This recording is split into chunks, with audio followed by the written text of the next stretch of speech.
আচ্ছা, সবাই কি আমার কথা শুনে? জি স্যার, শুনতে পাচ্ছি।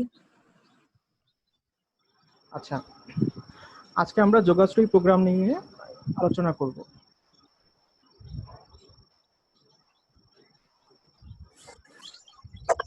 আচ্ছা, প্রথমে আমরা যে টপিকটা নিয়ে আলোচনা করব সেটা হচ্ছে অসমতা গ্রাফ। আচ্ছা, চিন্তা করো 3x plus 4y equal to 12। এটা হচ্ছে একটা সরলরেখার সমীকরণ। আচ্ছা, আমি যদি এই সরলরেখার সমীকরণের গ্রাফ আঁকতে চাই, তাহলে এটাকে আমি ছেদকের সমীকরণের আকারে ফর্মটা লিখব। উভয় পক্ষকে 12 দিয়ে ভাগ করব। x/4 plus y/3 equal to হচ্ছে 1। তাহলে আমি যদি চিন্তা করি, এটা হচ্ছে আমার x অক্ষ, এটা হচ্ছে y অক্ষ।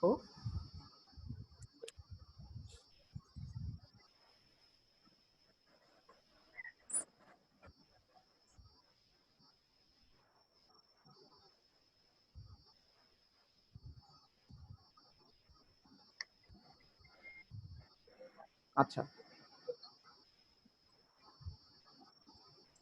এখন চিন্তা করো এই সমীকরণটা হ্যাঁ, x অক্ষকে কোন বিন্দুতে ছেদ করে? 40 বিন্দুতে। 4 আর y 0 অক্ষকে 0 03 3 বিন্দুতে ছেদ করে। আচ্ছা, 40 বিন্দুটা কোথায়? 1 2 3। 0 03 বিন্দুটা কোথায়? 1 2 3। তাহলে এই দুটাকে আমি যোগ করে বর্ধিত করি, এটি হচ্ছে উক্ত সরলরেখার সমীকরণ। আচ্ছা, এখন যদি আমি বলি 3x প্লাস 4y। আচ্ছা, তার আগে বলো যে এই সরলরেখাটা আমার কার্টেসীয় স্থানাঙ্ক ব্যবস্থাকে কয়টা পার্টে বিভক্ত করে? অ্যান্সার হচ্ছে 3টা। একটা হচ্ছে সরলরেখার উপরস্থ, আর একটা হচ্ছে এই নিচের অংশটুকু, অর্থাৎ মূল বিন্দু যেই পাশে আছে সেই পাশের অংশটুকু, আর আরেকটা হচ্ছে উপরের অংশটুকু। তাহলে এই সরলরেখাটা এই কার্টেসীয় স্থানাঙ্ক ব্যবস্থাকে 3টা ভাগে ভাগ করে। আচ্ছা, যেখানে 3x plus 4y equal to 12 এটা নির্দেশ করে হচ্ছে সরলরেখা। তাহলে এখন আমি যদি বলি 3x plus 4y greater than 12, এটা কোন অংশটুকু নির্দেশ করে? না হয় অসমতার উপরের অংশটুকু অথবা নিচের অংশটুকু। 0 এটা হলো আচ্ছা, উপরের অংশ। ভেরিফাই করে দেখতে হবে। কিভাবে? আমি ধরে নিলাম প্রথমে এই গ্রাফটা হচ্ছে, এটা একটা অসমতা গ্রাফ। এটা কোন অংশটুকু? এই সরলরেখার নিচের অংশটুকু। তাহলে নিচের অংশের যে কোনো বিন্দুর জন্য কি হবে?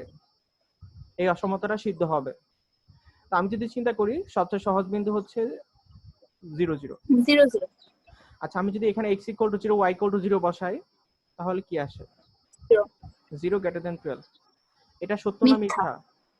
মিথ্যা মিথ্যা। তার মানে 3x plus 4y greater than 12 এটার মধ্যে 0 নাই। মানে এটা মিন করতেছে এই সরলরেখার উপরের অংশটুকু।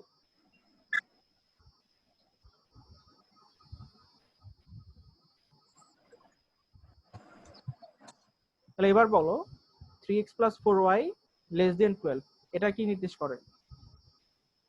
শূন্য অংশটুকু যেই ঠিক পাশে আছে। আছে, মানে সরলরেখার সে- নিচের অংশটুকু। আর ইকুয়াল হলে সরলরেখা।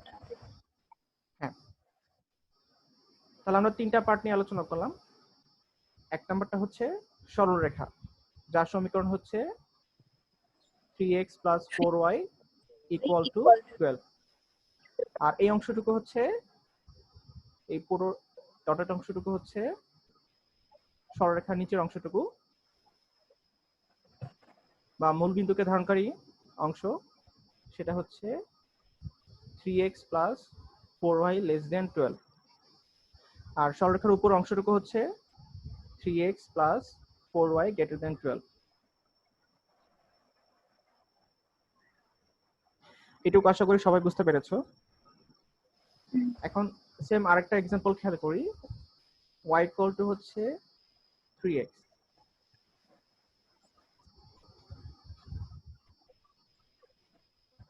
আচ্ছা, এটা হচ্ছে মূল বিন্দুকে ধারণকারী সরলরেখার সমীকরণ, equal to mx, হ্যাঁ। মূল বিন্দু দিয়ে যায়। তো এখন ঢালের মানটা কি ধনাত্মক, তার মানে এটা x অক্ষের সাথে সূক্ষ্ম কোণ উৎপন্ন করে। তাহলে মোটামুটি দেখতে এটা এরকম হবে। এখানে তো 45 ডিগ্রি হয়ে আচ্ছা, গেছে প্রায়। এটাকে আমি লিখতে পারি হচ্ছে 3x - y ইকুয়াল টু 0। তাহলে এখন কথা হচ্ছে এই সরলরেখার নিচের অংশটুকু সমীকরণ কি হবে আর উপরের অংশটুকুর সমীকরণ কি হবে। আচ্ছা, এটা যাচার জন্য আমাকে কি করতে হবে, নিচের অংশটুকুর যে কোনো একটা বিন্দু চুজ করতে হবে। আমার অসমতাটা যদি ওই বিন্দুর জন্য সত্য হয় তাহলে অসমতার যে কোনো বিন্দুর জন্য সত্য হবে।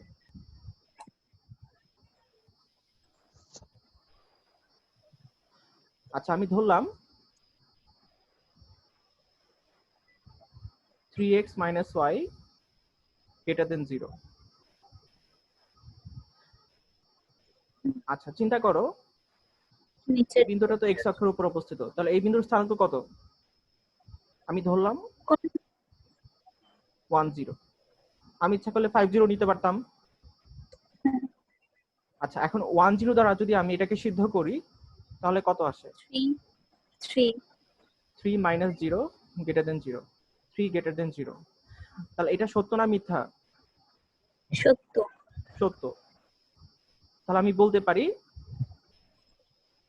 যে 1 0 বিন্দুটা 3x - y greater than 0 অসমতাটি দ্বারা কি হয়, সিদ্ধ হয়।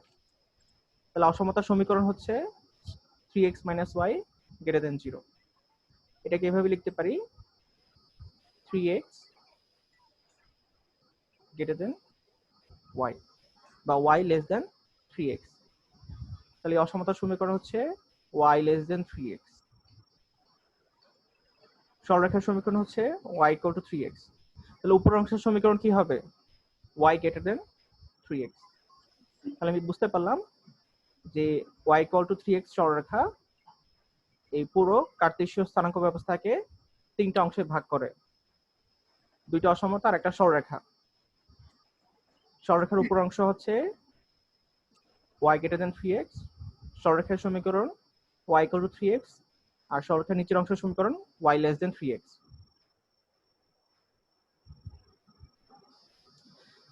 তাহলে এখন যদি আমাকে একটা, সাউন্ডটা অনেক আস্তে আসতেছে।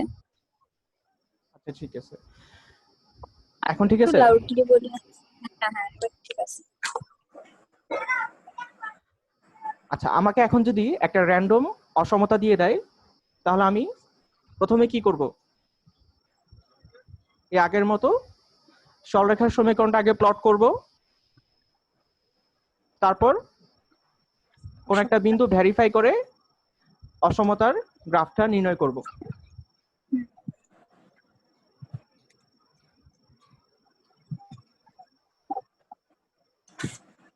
স্যার, হ্যাঁ বলো। এই জেনারেল গুলায় তেমন প্রবলেম নাই, কিন্তু কথার অঙ্ক আছে না এখানে, সেটা হ্যাঁ, একটু আমি প্রথম প্রবলেম। হচ্ছে বেসিক গুলো দিয়ে নিলাম, এখন হচ্ছে আমরা প্রবলেমে যাচ্ছি। আচ্ছা, এটাতে কোনো সমস্যা, এটা কি পারবা? এটা এটা পারবো, কিন্তু ওই যে কথা সমীকরণ বের করতে হবে। দিছিলেন না আগের দিন এক্সামে, সেটা বাইরে হইতো।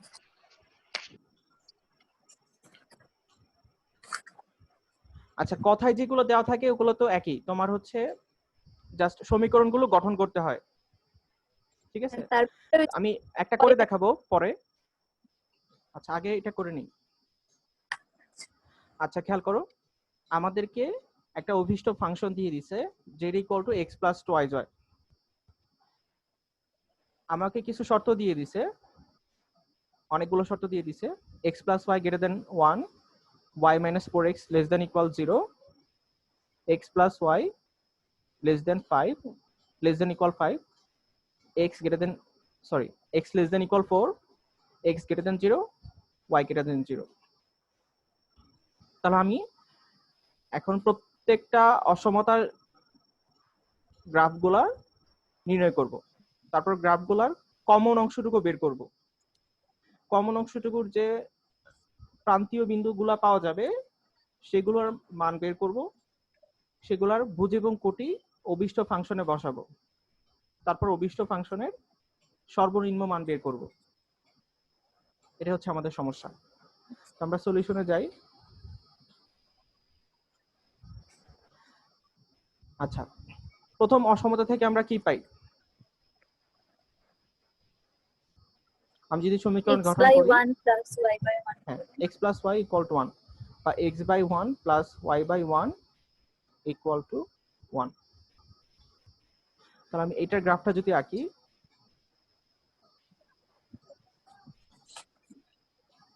এই হচ্ছে 1 0 আর হচ্ছে এই 0 1।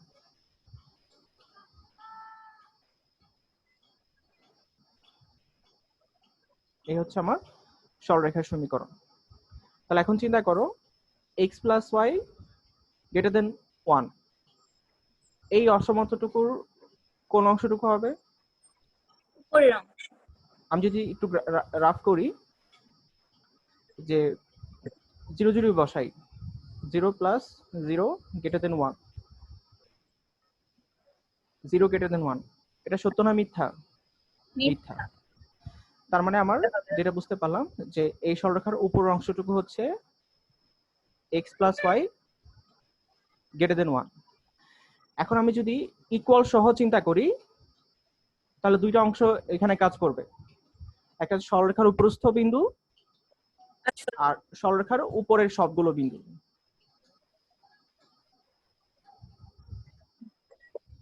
তাহলে এই হচ্ছে আমার প্রথম অসমতা সমীকরণের গ্রাফ। আচ্ছা, একটা গেল, পরেরটা খেয়াল করি। y minus 4x greater than or equal 0, less than equal 0, y less than equal 4x বা 4x greater than equal y, 4x minus y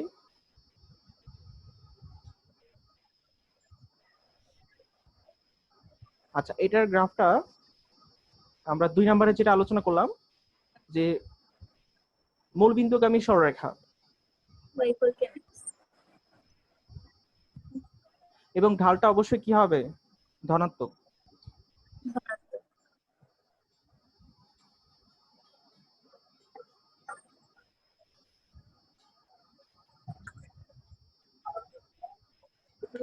আচ্ছা, আমি যদি এখন চিন্তা করি 1 0 বিন্দুর জন্য যাচাই করি তাহলে কি আসে?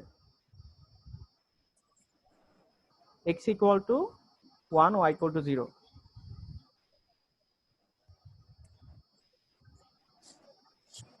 তাহলে 1 greater than 0, এটা সত্য না মিথ্যা? সত্য। তাহলে এই সরলরেখার এই অসমতার গ্রাফ হচ্ছে এই সরলরেখার নিচের অংশটুকু, সরলরেখার উপরস্থ বিন্দু সকল বিন্দু এবং সরলরেখার নিচের অংশটুকু। আচ্ছা, তারপর এটা খেয়াল করি, এটা হচ্ছে আমার 1 নাম্বার।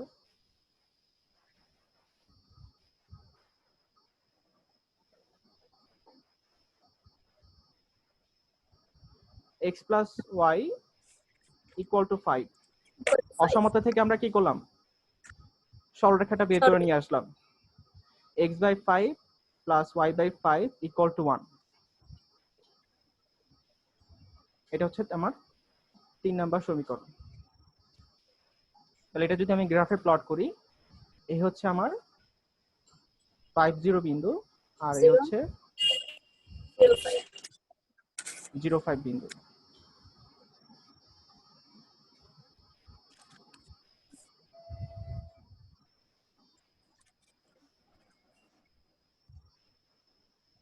আচ্ছা, এখন যদি আমি যাচাই করি 0 যদি বসিয়ে, 0 plus 0 greater than 5।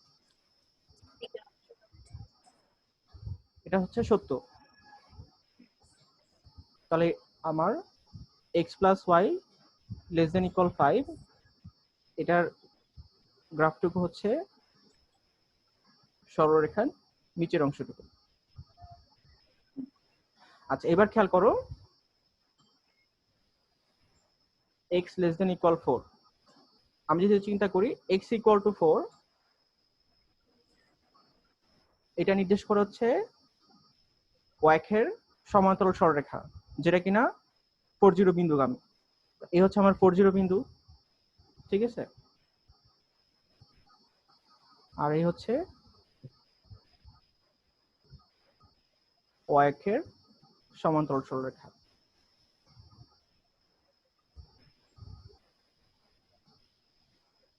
আচ্ছা, পরেরটা হচ্ছে x greater than equal 0, y greater than equal 0।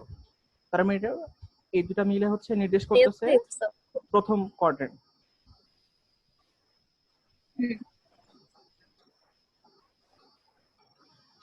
আচ্ছা, তাহলে এখানে হচ্ছে আমাকে 1 2 3 4 5 6 6টা অসমতা দিয়ে দিছে। এই 6টা অসমতার কমন অঞ্চলটুকু কোনটুকু? ওই যে 10 বিন্দু, তারপরে এখানে 440, 1040, আর তার উপরে ওই যে এই মাঝখানের যে অংশটা সেইটুকু, মানে 1 2 3 4 5 5টা বিন্দু দ্বারা যে সীমাবদ্ধ অংশটা সেটা। আচ্ছা, আমি যদি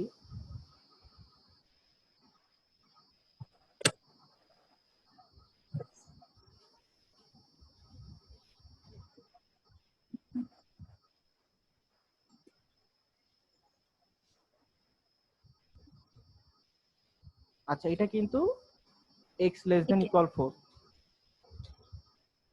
তাহলে আমার যদি সবগুলো কমন অংশ চিন্তা করি, আমার আসতেছে হচ্ছে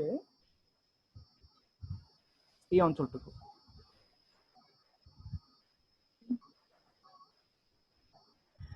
এই অঞ্চলটুকু হচ্ছে সবগুলো অসমতারা সিদ্ধ হয়।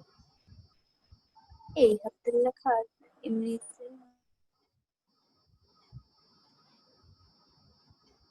এটা কি বুঝতে পারছো? সবগুলো জি অংশের স্যার, কমন গ্রাফটুকু হচ্ছে এটা। তো আমি এটাকে কয়টা বিন্দুতে ভাগ করে ফেলি। ফর এক্সাম্পল, এটা হচ্ছে এ বিন্দু, এটা হচ্ছে বি বিন্দু, এটা হচ্ছে সি বিন্দু, এটা হচ্ছে ডি বিন্দু, এটা হচ্ছে ই বিন্দু।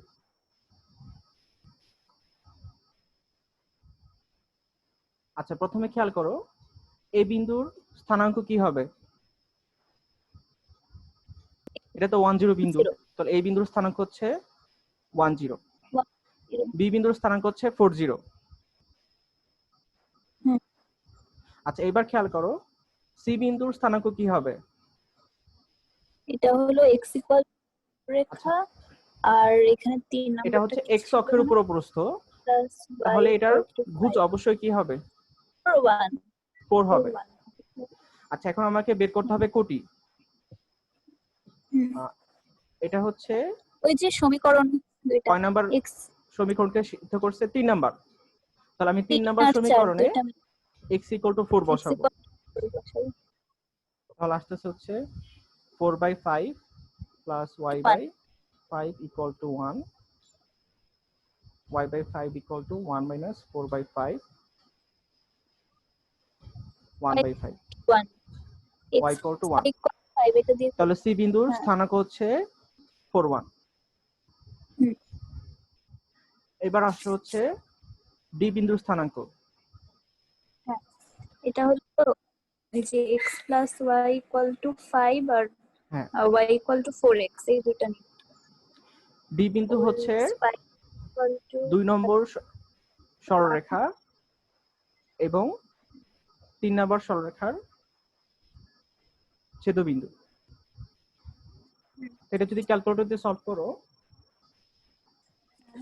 এটার স্থানাঙ্ক আসবে হচ্ছে 14। হ্যাঁ।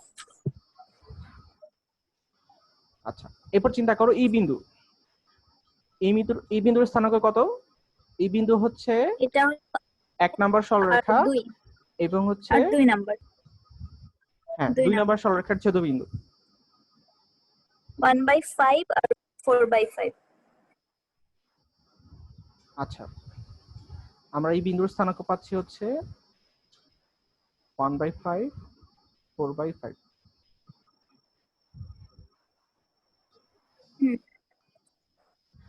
আচ্ছা, আমার বের করতে হবে z এর সর্বনিম্ন মান, মিনিমাম ভ্যালু। তাহলে এখন আমি প্রত্যেকটা বিন্দুর জন্য কি করব? অভিষ্ট ফাংশনের মান বের করব। তাহলে a বিন্দুর জন্য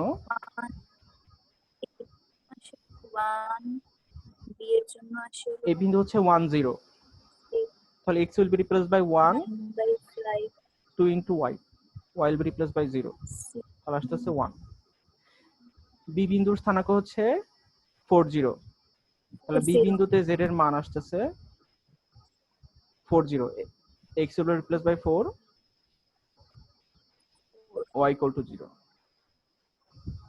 এরপর আসতেছে c বিন্দুর জন্য অভিষ্ট ফাংশনের মান, c বিন্দুর স্থানাঙ্ক হচ্ছে 4 1, তাহলে x will be replaced by 4 2 into 1 y মানে হচ্ছে 1 6।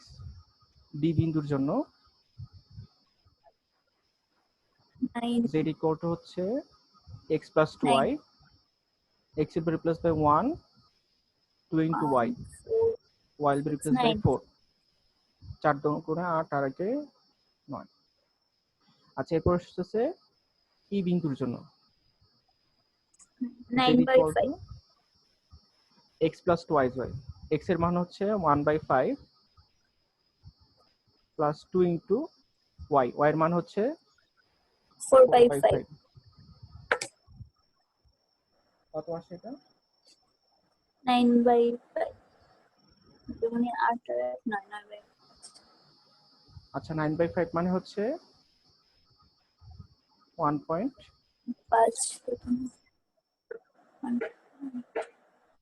1.8। সর্বনিম্ন মান তো 1, তাহলে এই আচ্ছা, বিন্দুতেই পাওয়া যাবে। তাহলে কোন বিন্দুর জন্য z এর মান সর্বনিম্ন হয়? এই বিন্দুর জন্য।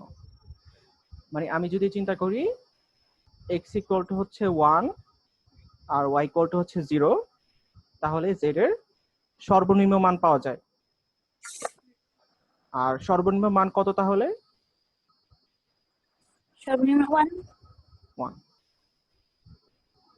স্যার, এখানে কি রকম লিখে করতে হবে? আর কিছু লিখতে হবে যে ছক কাগজে এটা বসাইলাম, এই অঞ্চলটা হলো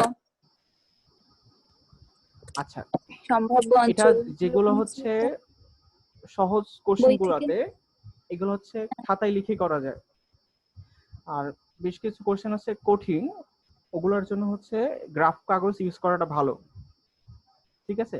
হ্যাঁ, তা তো, কিন্তু কিছু লেখা লাগবে না যে ছক কাগজে এটা বসাইলাম, তারপরে হ্যাঁ, গ্রাফ পেপারে বসানোর জন্য এটা তো লিখতে হবে। হ্যাঁ, তোমার হচ্ছে এক্স অক্ষের প্রতি ক্ষুদ্রতম বর্গের কত? প্রতি একক ঘরকে কত একক ধরছো এটা লিখে দিতে হবে। হ্যাঁ,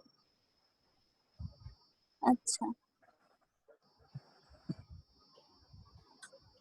আর এখানে তেমন বেশি কিছু লেখার দরকার নাই। ঠিক আছে, এখানে যা লিখছি সেগুলোই যথেষ্ট।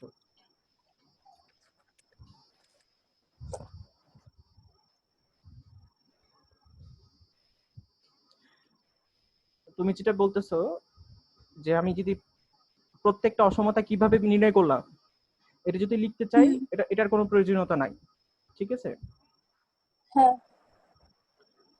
আচ্ছা।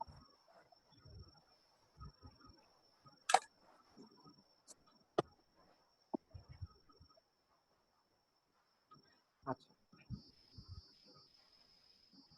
তো নেক্সট এক্সাম্পলটা খেয়াল করো।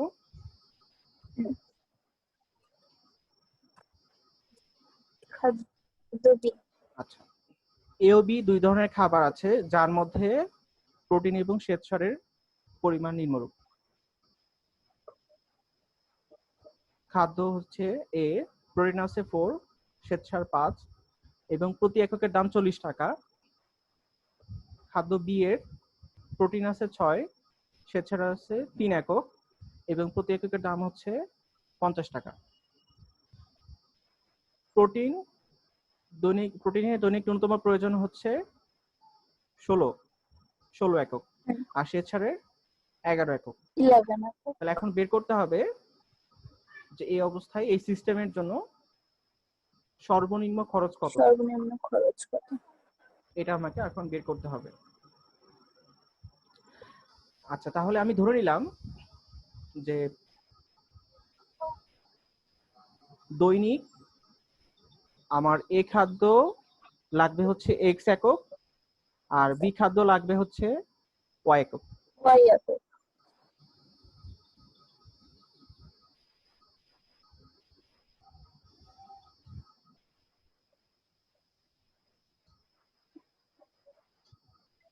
তাহলে এবার চিন্তা করো আমার অভীষ্ট ফাংশন z ইকুয়াল টু কত হবে? 40x plus 50y। z equal to হচ্ছে,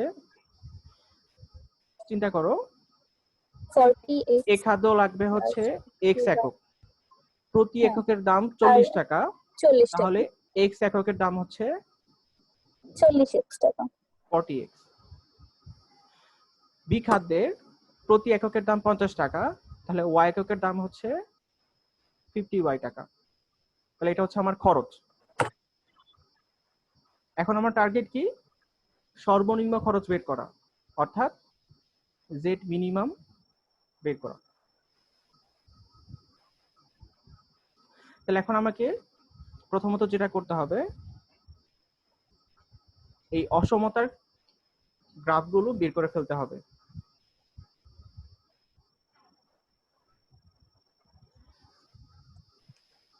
সমীকরণগুলো কি আসবে তাহলে? এ খাদ্যের প্রয়োজন হচ্ছে এক্স গ্রাম আর বি খাদ্যের প্রয়োজন হচ্ছে ওয়াই গ্রাম, আর হচ্ছে প্রোটিন কত গ্রাম প্রয়োজন দৈনিক?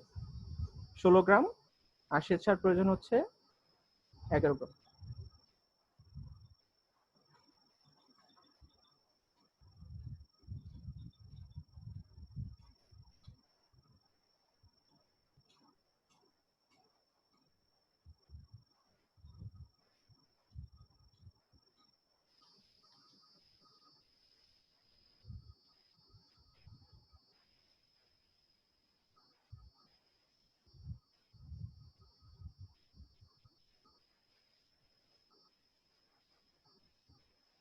আচ্ছা, এখানে কি বলছে বলতো? দৈনিক ন্যূনতম প্রয়োজন মানে 4x প্লাস 6y এর ভ্যালু 16 থেকে 16 হবে অথবা 16 থেকে বেশি হবে, বড় হবে, গ্রেটার দ্যান অর হ্যাঁ। ইকুয়াল 16। একইভাবে শ্বেতসারের জন্য পাচ্ছি 5x plus 3y greater than or equal 11। আর এখানে অবশ্যই যে x এবং y এর ভ্যালু সেটা অবশ্যই ঋণাত্মক সংখ্যা হইতে পারবে না, মানে অঋণাত্মক সংখ্যা হবে, অর্থাৎ x গ্রেটার দ্যান ইকুয়াল 0 এবং y গ্রেটার দ্যান ইকুয়াল 0। সমীকরণ। আচ্ছা, তাহলে এই হচ্ছে আমাদের অসমতা। তাহলে অসমতাগুলো থেকে আমরা কি কি সমীকরণ বের করব? প্রথমে 4x plus 6y equal to 16, এখান থেকে লিখতে পারি এটাকে 16 দিয়ে ভাগ করে দিব, x by 4 plus y by 16/6।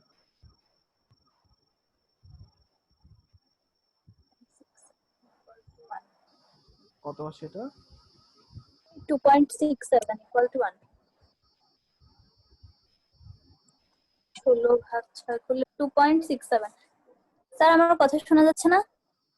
হ্যাঁ, শুনতে পাচ্ছি। তাহলে এটা 8/3 এর কাছাকাছি আসে, তাই না? 2.67 পয়েন্ট ইকুয়াল টু 1। আচ্ছা, এটা হচ্ছে পরেরটা 5x plus 3y equal to হচ্ছে 11। এখান থেকে পাচ্ছি x by 11/5 plus y by 11/3 equal to 1।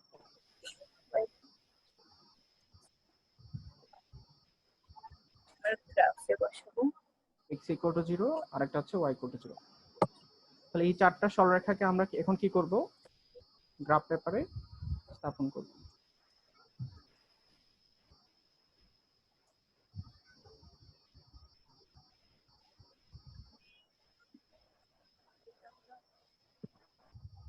আচ্ছা আমি ধরলাম এটা হচ্ছে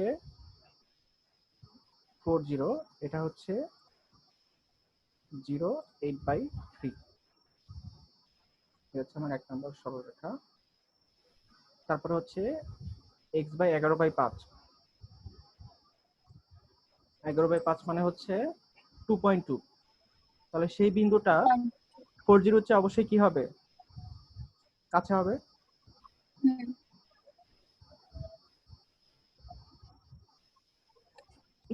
আর এটা হচ্ছে 8/3 আর এটা হচ্ছে 11/3। তাহলে অবশ্যই 11/3 বড় হবে। তাহলে এই বিন্দুটা হচ্ছে 0, 11/3।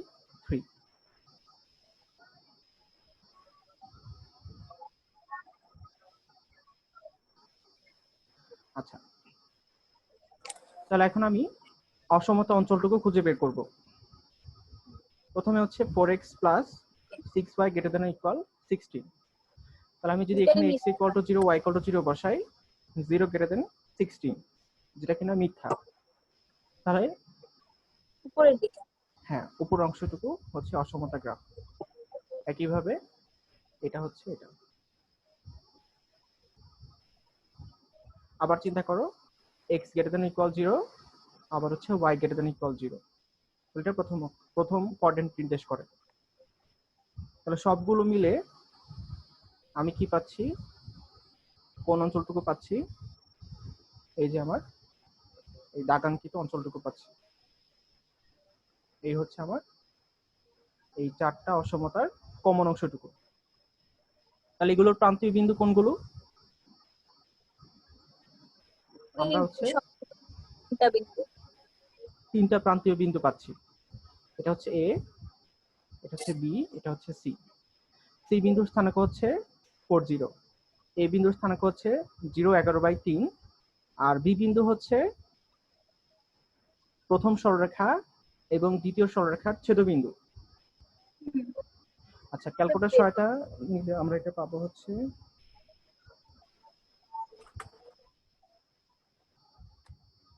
1,2, x = 1, y = 2। তাহলে এখন আমি কি করব, এই তিনটা বিন্দুর জন্য অভিষ্ট ফাংশনের মান যাচাই করব এবং বের করব যে কোন বিন্দুর জন্য সর্বনিম্ন মান পাওয়া যায়। স্যার আপনি কি এটা করে বের করছেন, এই যে দুইটার ছেদবিন্দু? এটা হচ্ছে ক্যালকুলেটরের সহায়তা নিতে পারো, এটা হচ্ছে করে দেখাতে হবে না। আচ্ছা কেন ক্যালকুলেটর ইকুয়েশন দিয়ে সলভ করতে পারো না? দুইটা ভেরিয়েবল কিভাবে সলভ করতে হয়? না।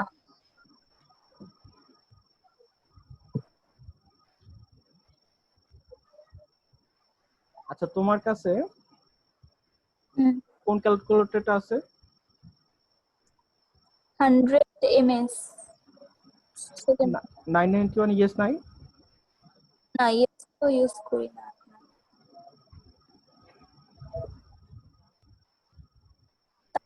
আচ্ছা আমি সমাধান করেই বের করছি, সমস্যা নেই।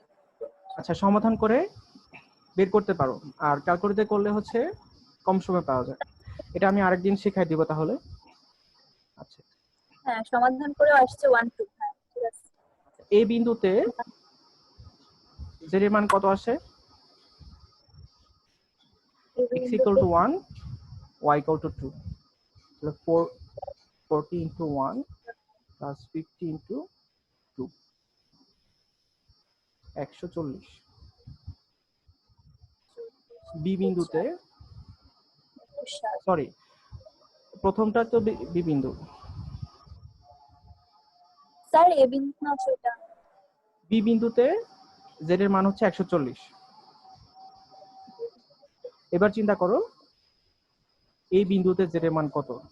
এ বিন্দুর স্থানাঙ্ক হচ্ছে 0 11/3 40 ইন্টু 0 প্লাস 50 ইন্টু 11/3 কত আসে এটা? 83.33।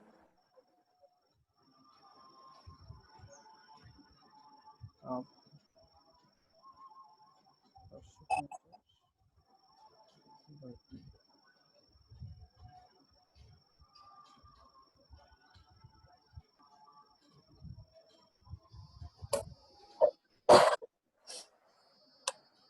আচ্ছা, তারপরে হচ্ছে সি বিন্দুর জন্য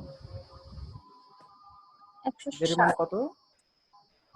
40 ইন্টু 4 প্লাস 0। তাহলে কোন বিন্দুর জন্য সর্বনিম্ন মান পাওয়া যায়? বি বিন্দুতে 1 2 বিন্দুতে সবচেয়ে কম খরচ হয়। আচ্ছা, তাহলে আমি যদি x ইকুয়াল টু 1 এবং y ইকুয়াল টু 2 মানে হচ্ছে এ প্রয়োজন হচ্ছে দৈনিক 1 একক এবং বি এর প্রয়োজন আর হচ্ছে দৈনিক দৈনিক 2 2 একক। যদি নিই তাহলে হচ্ছে আমার খরচটা কি হবে? সর্বনিম্ন হবে। কম। তো এই দুইটা কোশ্চেন যদি পারো মোটামুটি চ্যাপ্টারের সবগুলো। আপনি কাপলেটে একটা রিসেপ্ট আছে, সেটা একটু করা দিবেন? আচ্ছা, এটা আমাকে পাঠাও, আমার কোশ্চেনটা তো আমি নাই আমার ইমো